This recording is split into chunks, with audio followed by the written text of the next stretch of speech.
Olá, gente, boa tarde, ótima segunda-feira, ótima semana, começando o esporte aqui no Balanço Geral, na telinha da RIC TV Record, e uma segunda-feira complicada para o torcedor da Chapecoense. Voltamos para casa com mais uma goleada. Teve hat-trick e foi do Thiago Galhardo. O hat-trick é quando um jogador faz 3 gols no mesmo jogo. Eu tô contando porque a essa altura você já sabe do resultado. O que vou te contar agora é o que aconteceu até o placar final, que a propósito foi 4-1 para o Ceará. O Ceará foi empurrado pela torcida desde o aquecimento, o que fez o time começar o jogo impetuoso. Logo no início, Galhardo quase abre o placar depois de bobeada de Márcio Araújo. Não fez falta. Pouco depois, o Wesley abriu o placar após linda enfiada de bola. Todo mundo comemorou. Aí o árbitro de vídeo entrou em ação e o gol foi anulado. Impedimento. A Chape criou pouco e as chances criadas quase sempre foram de bola parada. A exceção foi esse chutaço de Augusto do meio da rua que Diogo Silva teve que fazer a defesa. Se a Chape se valia da bola parada, provou do próprio veneno. Aos 50 minutos do primeiro tempo, Thiago Galhardo abriu o placar com um lindo cabeceio após bela cobrança de falta. Agora valeu. Ceará 1-0. O vovô quase fez o segundo no início da etapa final. Logo em seguida, em contra-ataque rápido, Felipe Cardoso recebeu boa bola, ajeitou e bateu para fazer o gol. Não deu nem tempo parar de comemorar o segundo e já veio o terceiro gol. Cristóvão foi derrubado na área, pênalti. Galhardo bateu para ampliar o placar. A Chape parecia não apresentar tanta resistência no segundo tempo. Teve gol, seria o quarto, mas outra vez o VAR entrou em ação e anulou por causa de uma falta no goleiro Thiago. Em seguida, a Chape fez o gol de honra. Sabe como? Bola parada. Renato Kaiser fez na cobrança de escanteio.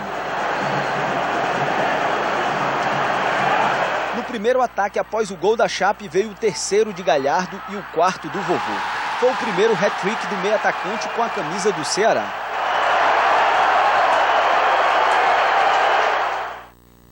É complicado, né, Badar? Mais no 4-1. É com hat-trick? O que é isso, hat-trick? Quando o cara faz 3 gols no mesmo jogo. Tá certo. Thiago Galhardo. Pela primeira vez tinha que ser em cima da Chape, né? A gente tem que aguentar, né? Mas então vamos começar. A gente hoje vai separar os assuntos. Vamos começar então pelo jogo, pela derrota, que foi decepcionante a atuação da Chapecoense. Depois de ter melhorado um pouquinho contra o Bahia.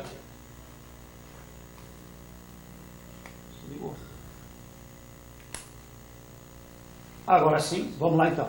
Vamos começar pelo jogo, vamos separar os assuntos, depois a gente fala de outros assuntos. Começando pelo jogo, decepcionante a atuação da Chapecoense. Depois das atuações diante do Bahia e do Grêmio, quando o time melhorou um pouquinho em relação àquilo que vinha jogando sob o comando do Ney Franco, o Emerson Cris deu uma ajeitada no meio de campo, até nos deu uma expectativa de que poderia continuar evoluindo e que poderia melhorar diante do Ceará. Mas, infelizmente, até fez um bom primeiro tempo. O primeiro tempo foi até equilibrado, em alguns momentos a Chapecoense até melhor, com um pouco mais de posse de bola.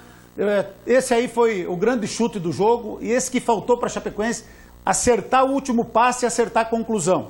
Então, mas no primeiro tempo, até esta falta aí, com exagerados 7, 8 minutos de desconto, o Ceará fez 1-0 numa falha do sistema defensivo da Chapecoense, a mesma coisa que aconteceu contra o Grêmio. Bola parada, todo mundo ainda na defesa e o cara completou completamente sozinho, o Thiago Galhardo fazendo 1-0. E aí desandou a maionese do Chapecoense. O time no segundo tempo morreu, simplesmente morreu. Assistiu, ficou vendo o Ceará jogar e no contra-ataque, a Chapecoense toda desorganizada, jogadores cansados em campo, e o Ceará deitou e rolou. Olha que pênalti ridículo cometido aí pelo Bruno Pacheco. E aí, no segundo tempo, só deu o Ceará. Foi 4-1, gente, com 2 gols anulados pelo VAR. Se não tivesse VAR, era 6-1. Há 2 gols que foram, diga-se de passagem, corretamente anulados, mas queira ou não, que seriam gols. Então tomou de 4-1 e poderia ser de 6-1. O VAR é que salvou 2 gols da Chapecoense. Você até descontou aí com o Renato Kaiser, amenizaria o vexame, estava 3-0, fez 3-1, mas aí saiu a bola, o Ceará já, com todos os 11 jogadores da Chapecoense no campo de defesa, olha a facilidade do Ceará fazer o 4º gol. Então, foi uma recaída que teve o time do Emerson Cris, que foi bem contra o Bahia, contra o Grêmio, mas que acabou desandando a maionese contra o Ceará, uma atuação muito ruim, especialmente no segundo tempo, a pior defesa do campeonato, tomou 7 gols nos últimos 2 jogos, aí todo mundo achava que o problema da Chapecoense era o Douglas, né? Pois é, o Douglas saiu e continuou levando o gol do mesmo jeito. Então a questão é qualidade de elenco, é preparação física que não é boa, é entrega, é determinação. E aí o torcedor, com razão, e talvez não tenha me entendido no primeiro bloco aqui, eu acho que o torcedor, com razão, acabou perdendo a paciência e protestando, fruto do mau desempenho do time dentro de campo. E não foi só no jogo contra o Ceará, é o ano inteiro que o torcedor está sofrendo. É desde o primeiro jogo do Campeonato Catarinense. E eu estou com a consciência tranquila, porque quando veio o Claudinei Oliveira aqui, na primeira entrevista dele no ano, na volta das férias, eu falei, ó, com esse elenco aí nós vamos sofrer. E ele disse, não, o elenco é bom, tem o nosso apoio, e da diretoria, e de lá para cá, a bola de neve só foi aumentando, e o time não reagindo, e o time não correspondendo, e não agradando, decepcionando por completo, muito do fruto do que acontece fora de campo na Chapecoense, e esse é um outro assunto. Então, o jogador que jogar na Chapecoense, eles têm que entender o seguinte, o cara pode ser limitado tecnicamente, mas não pode faltar garra, não pode faltar vontade, não pode faltar sangue nos olhos. E é isso que nós estamos vendo em muitos jogos. No segundo tempo, contra o Ceará, foi assim. E por isso que o torcedor perdeu a paciência e ontem protestou contra a diretoria, principalmente contra o presidente Maninho e com o grupo de jogadores também. Pois é, agora a gente vai ver essa matéria, inclusive, né? Porque foi de muita pressão depois de mais uma goleada sofrida, a chegada da Chapecoense, teve manifestação da torcida lá no aeroporto Serafinos Bertazzo, e a gente roda a matéria para ver como foi essa manifestação do torcedor do Verdão. Faixas de protesto contra a diretoria e principalmente o presidente Plínio Davi Denez, o Maninho, foram colocadas em torno da Arena Condá nesse domingo. A derrota para o Ceará e a possibilidade de venda dos mandos de campo nos jogos foram os motivos. Durante a noite, na chegada da delegação a Chapecó, enquanto as mulheres, os jogadores e filhos preparavam uma homenagem com balões para os pais jogadores, lá fora a torcida organizava a manifestação ao lado do ônibus do clube. Um forte esquema de segurança foi montado para isolar os jogadores da torcida. Teve muito bate-boca e gritos de fora Maninho. O zagueiro Maurício Ramos parou para conversar com a imprensa e disse entender que os torcedores estão fazendo o seu papel.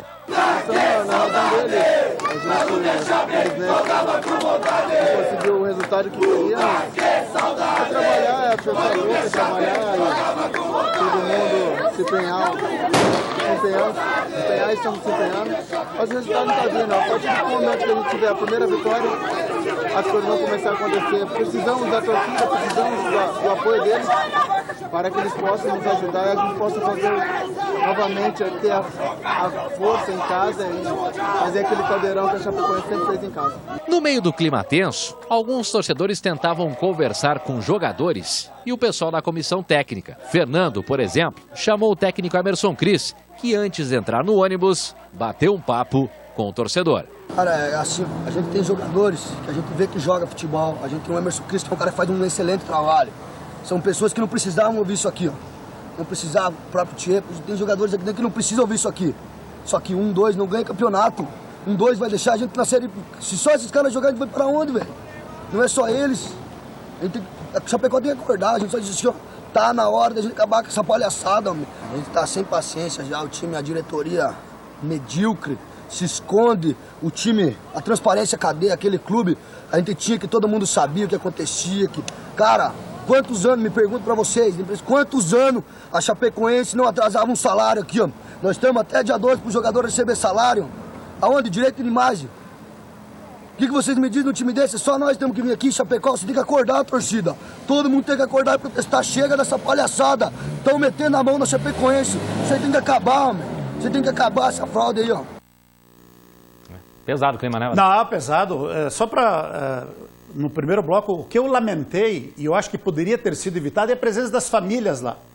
Já que a gente sabia que os torcedores nas redes sociais, todo mundo estava se movimentando para ir lá protestar, deveriam ter orientado os familiares para que não fossem lá, para que não pudessem acompanhar este clima pesado, este ambiente ruim, que é muito raro na Chapecoense. Há quanto tempo que nós não vimos torcedores indo lá no aeroporto para protestar contra a diretoria e jogadores? Isso aí poderia ter sido evitado, ó.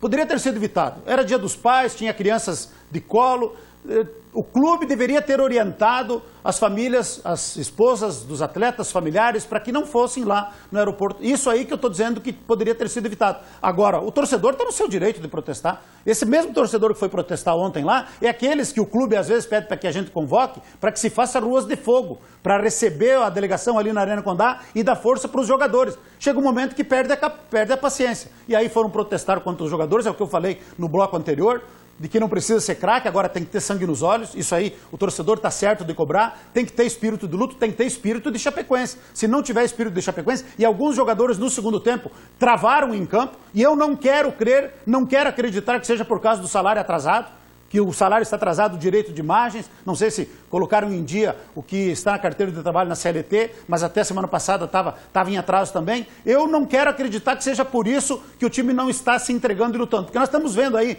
times como o Botafogo, por exemplo.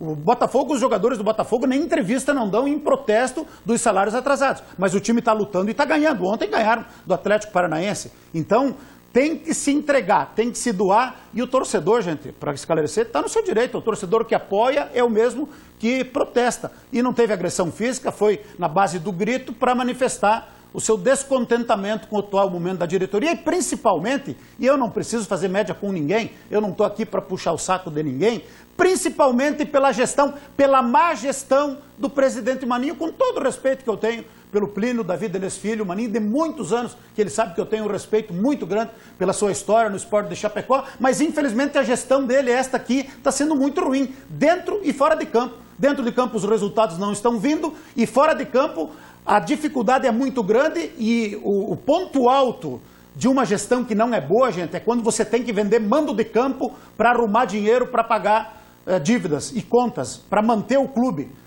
Vai vender o mando de campo, isso nós vamos passar a semana inteira falando que a reunião é só na segunda-feira da outra semana, o bom que fosse hoje essa reunião, mas é só semana que vem. Quando você chega ao ponto de ter que vender o seu produto principal, que é o mando de campo, aonde você joga dentro de casa com o apoio da sua torcida, aí é porque chegou ao limite.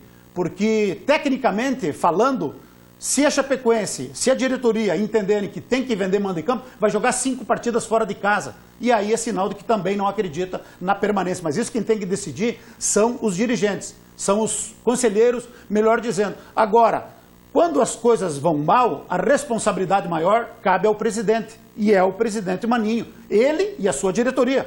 Não sei se ele decide tudo sozinho, quero crer que não. Mas o fato é que a cobrança maior é em cima do presidente da Chapecoense, deste momento terrível que passa a Chapecoense dentro e fora de campo. Teríamos que encontrar soluções, várias mensagens que eu recebo, é o WhatsApp, é no Twitter, no Instagram, no Facebook, pedindo assim, ó, a hora seria de mobilização. No ano passado, o prefeito Boligon, em setembro, promoveu uma reunião lá na prefeitura, nós estávamos numa situação tão difícil quanto esta, dentro de campo, mas talvez não fora de campo.